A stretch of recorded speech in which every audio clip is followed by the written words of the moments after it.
I'm not sure how many of you have seen this movie, but What Are They Hiding is a very perfect explanation of it. It is an interesting movie with James Garfield that I saw several years ago when it first came out because I was kind of fascinated by the trailer. It had a good one. And wow, it has a lot of interesting stuff, which I won't really go into. It's not really a spoiler of the movie. It's more of an elaboration on one of the parts of the movie that has stuck with me since I first watched it, and I haven't been able to get out of my head. And I really agree with it, and I wanted to present it because I don't think anyone's really presented it in this way, especially from the perspective of an artist and a musician.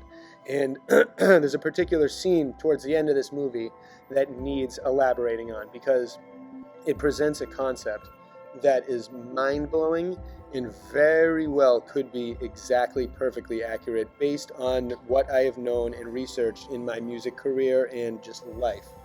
In brief, James Garfield goes on an adventure after meeting this girl to find her when she disappears, and he uncovers all these conspiracies, meets all these different peoples, gets in danger, all these interesting things end up happening.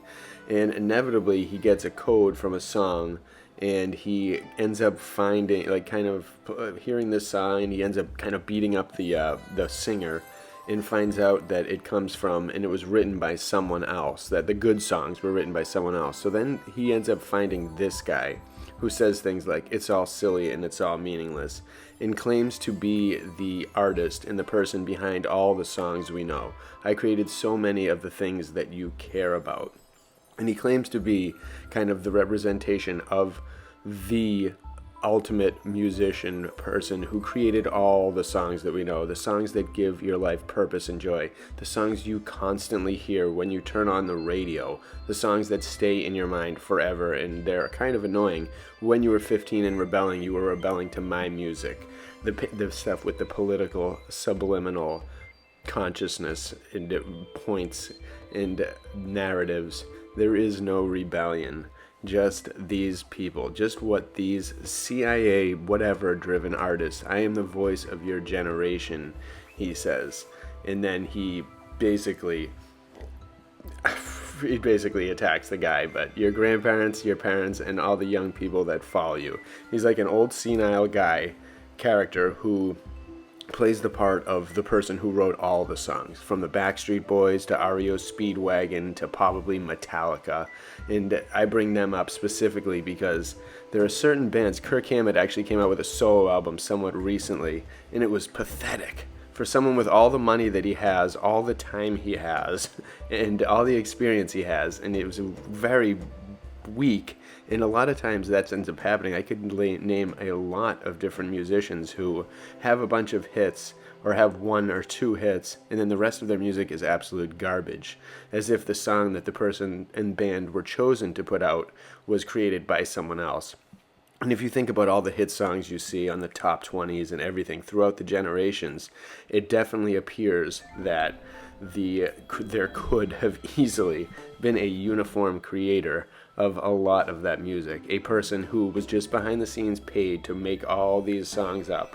Could be a team of people, could be one or two people, because they sound like that style. They all sound a similar style, whether you're like I Want to Know What Love Is, or Backstreet Boys, or the Ballads of Motley Crue, or all those bands who dressed like trannies back in the 80s, and so many different styles that have passed. Material Girl, all of the songs that every one of these people sings. Were we all brainwashed by the CIA with sex, drugs, and rock and roll?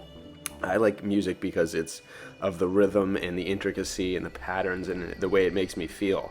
These people were all putting out certain things. Frank Zappa played an amazing role. He was David Crosby. All these people play incredible roles for the war effort, for the anti-war effort, for the laziness effort, for the drug era, for the whatever education system, for the culture, for the arts, for exploitation, for political purposes, especially nowadays. And ever since the Obama era, music has just been absolute trash. So probably the old musician got swapped out for a bunch of people, as you see songs like by Beyonce who were written by like 20 or 30 people. All of these things.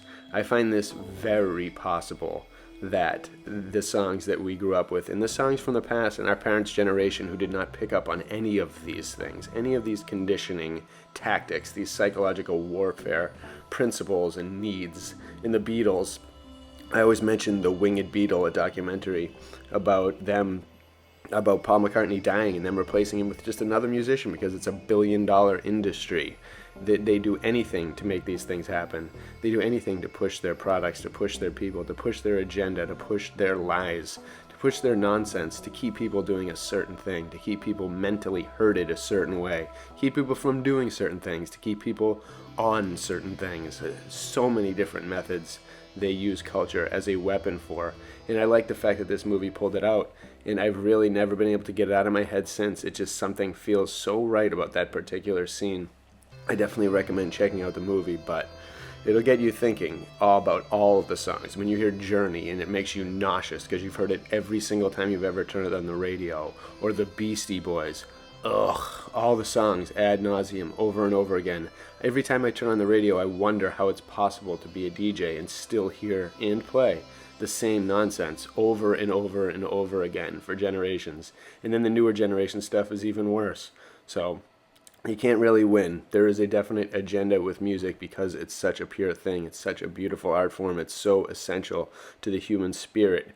And they know they can wield people's emotions with it like a sword. You can make people listen to music and stick in their head so they can't sleep, so they do certain things, so they feel a certain way, so they go to certain pharmaceuticals, so they have certain mental issues.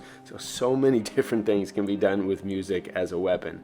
And if you're controlling it, like I guarantee some musician of the past has, it makes a lot of sense.